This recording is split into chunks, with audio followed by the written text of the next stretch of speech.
Ectomorphs are long and lean with a little fat and little muscle. They have a hard time to gaining weight. Fashion model and basketball players fit this category, while most of us love to hit these genetically blessed individuals. Some male ectomorphs may not thrive of their narrow-chested forms, and some female ectomorphs long for more womanly curves. Ectomorph male body type is a typically skinny guy. Ectomorphs have a light build with small joint and lean muscle. Usually, ectomorphs have a thin limbs with string muscle, shoulder thin to be thin with like with. Ectomorph of female body type. People with ectomorph body type usually have soft, round bodies and wide waist and large bones, joints, and hips regardless of their height. These articles covers what ectomorph diet is, including which of food eat and which to avoid. The disadvantage of ectomorph is having narrower muscle bellies in higher percentage of slow twitch fibers. However, with a dedicated approach to weight training, headway can be made, just not quite the vein of the other two somatotypes. Ito yung diskarte sa pagsasanay sa timbang. The advantages of ectomorph: have a fast metabolism which can be both a bone as well as a vein. A high metabolism make it is easy to get lean, and it can seem as if they can eat whatever they want and not gain weight. Ang metabolism ay ginagawang madali upang makakuha ng payat at maaari nilang kainin kung ano man ang kanilang gusto at hindi tumaba. This body type is thin, usually tall and lanky. Individuals with a sturdy, rounder bone structure have wider hips, stocky limbs, and barrel-shaped rib cage. They struggle to gain weight no matter how many carbs or how much fat they eat.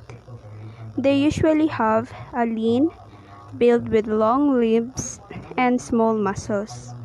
To gain weight naturally, they must load up on carbs and foods full of calories. The diet is that most of their calories should come from carbs and at least 25% from protein if they want to build muscles. And workout, it's also important to indulge the high intensity or interval training and eat something small every 2 hours.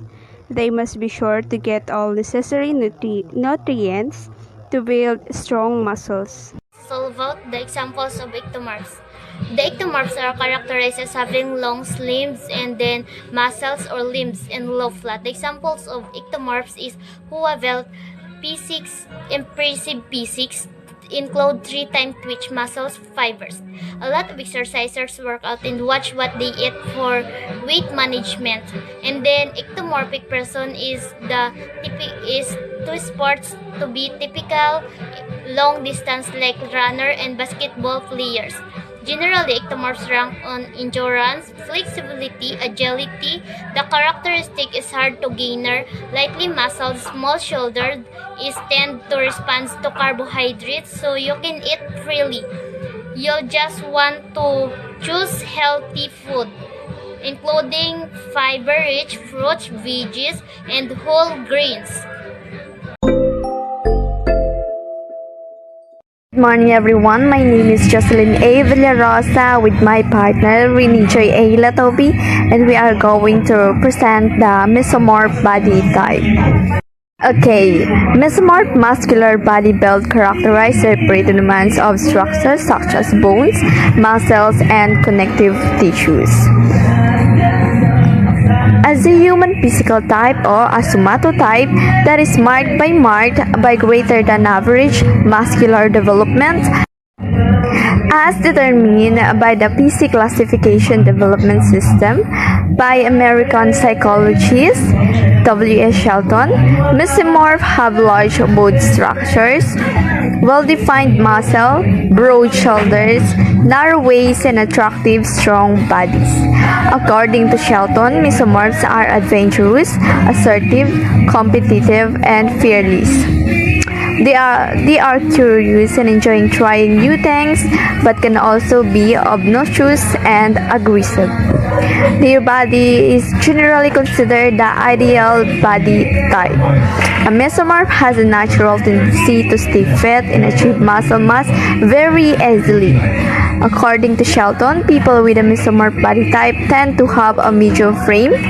It is typically strong and solid, not overweight or not underweight. Their bodies may be described as rectangular in shape with an upright posture. Mesomorph body types have medium build, rectangular body shape, fairly lean with a hard body, cubical head, wide broad shoulders, muscular arms and legs, narrow hips, and minimal fat.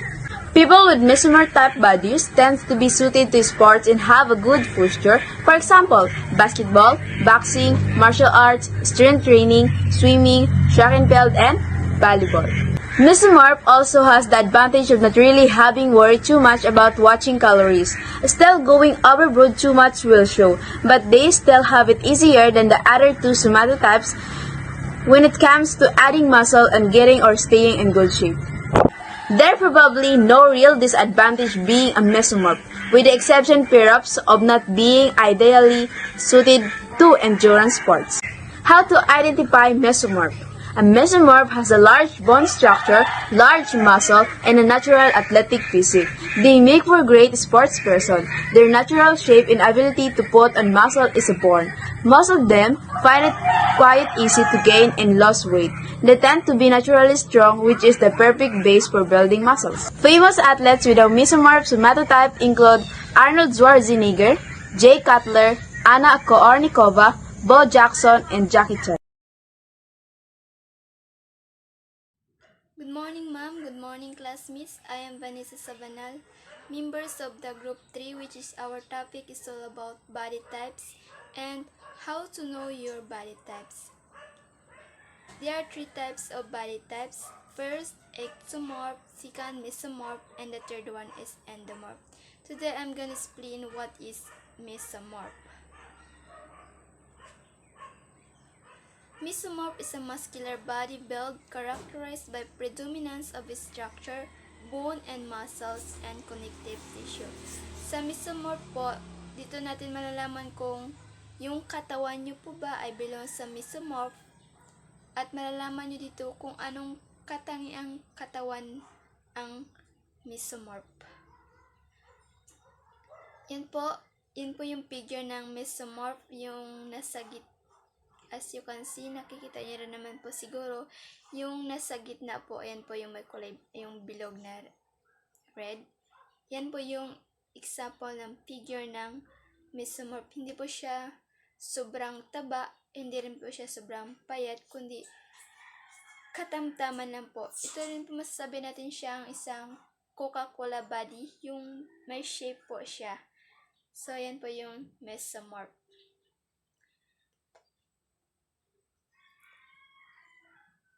At yan din po yung figure ng mesomorph, yung babae at saka lalaki. Kasi yung mesomorph po, ito po yung malakas siya, strong siya, solid, but hindi po siya sobrang payat, hindi po siya sobrang taba. As in, katamtaman lang po talaga siya. So, yan po. People with mesomorph body type tend to have a medium frame. They may develop muscles easily and have more muscles than fat on their bodies. Mesomorph are typically strong and solid, not overweight or underweight. So, yun nga sinabi ko kanina, yung mesomorph po ay malakas po siya, masilan din po siya, pero hindi po siya sobrang taba at hindi siya sobrang payat. Their bodies may be described as rectangular in shape with an upright posture. Yan po yung figure na mesomorph, yung sa gitna. What is an example of mesomorph? People with mesomorph type of bodies tend to be suited to sports and have good posture. For example, in basketball, boxing, martial arts, strength training, swimming, track and field, and volleyball. So, kung gusto niyo yung katawan niyo ay belong sa mesomorph, pili niyo po itong gawin, yung activity po ito. So, thank you guys. Ito po yung explain ko about some bodies of mesomorph. So, dito natin malalaman kung yung body mo po ba ay saan belong, sa ectomorph, mesomorph, at saka endomorph. Yung imi-measure po natin siya like that. Yung sa picture, makikita niyo po sa picture yung waist at saka yung hip. So, ayun po. Thank you. Endomorphs. Endomorphs are said to have higher percentage of body fat than muscle mass. They are often rounder and heavier, but not necessarily mean they are obese. Because of their physical makeup, people with endomorphic bodies are more sensitive with calories consumption compared with other people with other body types. Endomorph must carefully watch their food intake to ensure they don't consume more calories than they burn. Other characteristics include a larger frame and an inability to drop weight. What is an endomorph body type?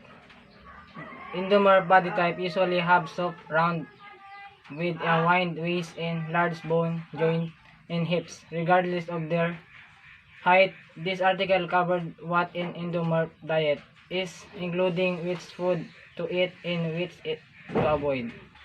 How do you know you are endomorph? First, high level of body fat. Second, big bone. Third, short arms and legs. Fourth, round or apple-shaped body. Fifth, wide waist and hips. 6, may not handle carbs well. 7, respond to higher protein diets. 8, can get away with overeating.